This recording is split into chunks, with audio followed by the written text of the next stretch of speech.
हमारे जज साहब ने कहा था कि हमारे माननीय चतुर्वेदी जी उत्तर प्रदेश से हैं और वो इसलिए भी आए हैं। उन्होंने बताया कि बाकी कभी उत्तर प्रदेश से आए हैं, तो अपने प्रदेश के नाते सुनने का जो लोभ आप लेके आए हो जज साहब, तो मैं आपको विश्वास दिलाता हूँ, आप तो हम सभी लोगों को यूपी में ही मानिए और सबको ही सुन के जाइए। ऐसा नहीं कि उत्तर प्रदेश के वाले को सुन के अगर आप चले ऐसे मैं तो सच बता रहा हूँ, ऐसा नहीं है जज साहब। मैं असल में क्या है, मेरे साथ तो विसंगति ये होती है। अभी मैं 15-20 दिन पहले सूरत के एक कवि सम्मेलन में था, सामने ऐसे ही पूरे जजों की लॉबी बैठी हुई थी। मैंने जज साहब से कहा, जज साहब इतने कवियों को सुन रहे हैं, आपको कोई दिक्कत तो नहीं हो रही? बोले नहीं, आप तो लगे रहिए, हमें तो वैसे भी दिन भर वकीलों की बकवास सुनने की आदत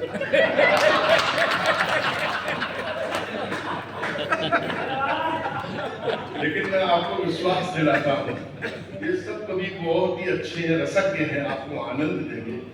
शरीफ भारती कोर्ट द्वारा से हमारे बीच में उपस्थित हुए, दूरस्थ उत्तर प्रदेश से। मैं चाहता हूँ, उन्होंने लंबी दूरी तय की है, सीवान तक आए हैं, मोहब्बत के कवि हैं, हास्य के माध्यम से आपके दिल तक पहुंचेंगे। आज उनका ये श्रृंखला में पहला कार्यक्रम है, इतनी दूरी तय करके आए हैं, इतनी तालियां बजा दीजिए कि उनकी थकान मिट जाए।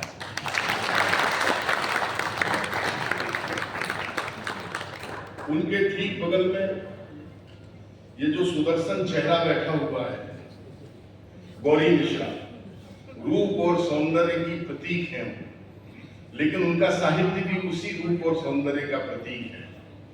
इतना दमकता हुआ सौंदर्य है कि बिहारी ने कभी, जज साहब आपने तो पढ़ा होगा, साहित्य की अभिरुचि के हैं, बिहारी ने दोहा लिखा था, पत्रा ही तिथिपाइये बाघर के चौपास, पत्रा ही तिथिपाइये बाघर के चौपास, निज प्रति पूनो ही रहित आंगन वो पूजास। अर्थात उनकी जो नायिका थी, उसके सौंदर्य की चांदनी उस पूरे मोहल्ले में इतनी बिखरी रहती थी कि अगर किसी को यह जानना हो कि पूर्णमासी कब है तो उसको पंचांग ही खोलना पड़ेगा, वो अंदाज से नहीं लगा सकता है। तो रूप सौंदर्य, अपने साहित्य, अपने व्यक्तित्व में समेट करके जो बैठी है, वो उत्तराखंड के नैनीताल से आपके बीच में आई है। दैनिक जागरण अखबार के कार्यक्रमों की एक नियमित कवियत्री है। मैं चाहता हूं कि आपके शहर में शायद पहली बार आई है और पहली बार आए हुए व्यक्ति की मुंह दिखाई में कितनी तालियां बजती हैं, मुझे सीवान के लोगों को बताने की आवश्यकता है। बिटिया रानी कविता तिवारी बैठी हुई है, इत्तेफाक से वे मेरी मानस पुत्री है, या यूं मान लो कि इतनी लोकप्रिय हो गई तो मैंने लालच में उसे पुत्री बना लिया। लेकिन कविता तिवारी किसी परिचय की मोहताज नहीं है। इन दिनों हिंदुस्तान में कोई ब्रांडेड कवियत्री है, कोई सर्वाधिक लोकप्रिय कवियत्री है, कोई सर्वाधिक वायरल कवियत्री है, जिसे हर शहर सुनना चाहता है, हर संचार माध्यम के माध्यम से आप लोगों के घरों तक जो पहुंची है, जिसके गीत उसी की आवाज में फिल्मों में डब हुए। आपने कुछ फिल्म देखी होगी, उसी की आवाज में सोनाक्षी सिन्हा ने उसकी कविता को गाया है।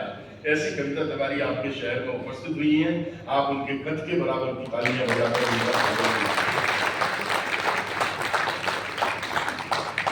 माननीय जज साहब, अग्रिम पंक्ति के लोग, हमारे पुलिस के महनीय व्यक्तित्व, आप लोग प्रशासनिक काम करते करते आपका मस्तिष्क थक जाता होगा। आपके उस मस्तिष्क को अगर कोई ऊर्जा चाहिए तो आज की रात हमारे पास भरपूर ऊर्जा है। एक ऐसा कैप्सूल हमने बीच में मंगाया है जो राजीव राज के रूप में हमारे बीच में बैठा हुआ है। आपने गीत की एक लंबी परंपरा सुनी है, नीरज जी, भारत भूषण, माहेश्वर तिवारी और किशन सरोज जी से लेकर के ये यात्रा चलती चली आई राजेंद्र राजन तक। लेकिन इन दिनों पिछले 5-7 सालों में जिस व्यक्ति के गीतों ने पूरे हिंदुस्तान में धूम मचाई, ऐसा शब्दों का जादूगर, गीत का जादूगर राजीव राज इटावा उत्तर प्रदेश से हमारे बीच में आया हुआ है। आप भरपूर तालियां, आप इसको सम्मानित करते हैं।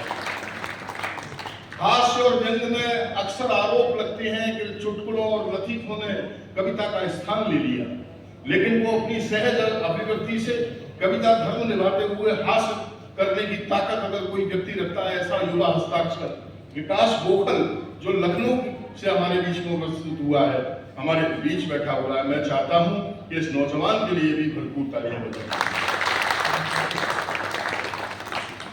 मैं तेज नारायण शर्मा हूं। लोग कहते हैं कि मैं भी अच्छा कवि हूं।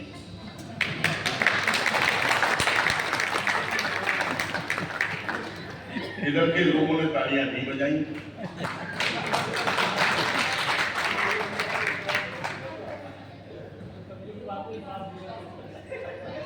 इधर के लोगों के हाथ अगर किसी अन्य काम में व्यस्त ना हो तो उनका सदुपयोग करें। मैं आपको भरोसा दिलाता हूं, मैं भी अच्छा करूं। एक और सौभाग्य का क्षण है।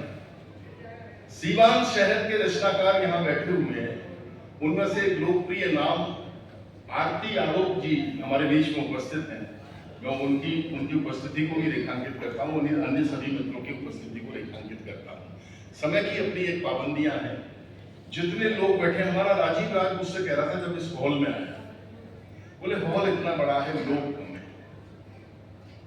मैंने राजीव घबराने की आवश्यकता नहीं है। अभी तक हम जितने कार्यक्रम करके आए हैं वो कौरवों के बीच में करके आए हैं। आज हम पांडवों के बीच में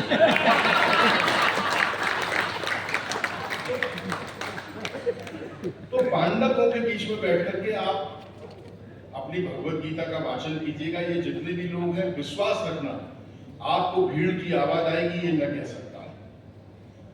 आप लोग बहुत अच्छा सुनते हैं। 2-3 प्रार्थनाएं आपसे कर देना चाहता हूं। इन कवियों का किसी भी राजनीतिक पार्टियों से कोई भी लेना देना नहीं। ये कवि ना तो भाजपा के आदमी हैं, ना सपा के आदमी हैं, ना जज के हैं, और माफ करना आदमी तो ये ममता बनर्जी के भी नहीं है। ये केवल अपनी जनता के आदमी हैं। आप जिन दर्द को कह नहीं पाते, उस दर्द को कहने की कोशिश ये करते हैं, उसको अभिव्यक्त करते हैं। इसलिए अपने राजनीतिक दोषारों को उतार करके केवल भारत के नागरिक बनकर के उनको सुनना। हम कवियों के पास में कोई भी वाद्य यंत्र नहीं है जिससे हम आपका मन लगा सकें। हमारे पास शब्द हैं, शब्द यात्रा करेंगे, और आपके पास हमें देने के लिए भी कुछ नहीं है, केवल आह वाह और तालियां। सब कवि लंबी लंबी यात्राओं से थके हुए हैं। जज साहब, मेडिकल साइंस ने ऐसी कोई दवाई नहीं बनाई जो थके हुए कवि की थकान को मिटा दे। लेकिन परमपिता परमेश्वर ने एक दवाई बनाई है, वो कवियों की थकान मिटा सकती है। वो है आपकी केवल तालियां। जहां अच्छा लगे आप इन्हें दाद दीजिए, इनको दुआ दीजिए।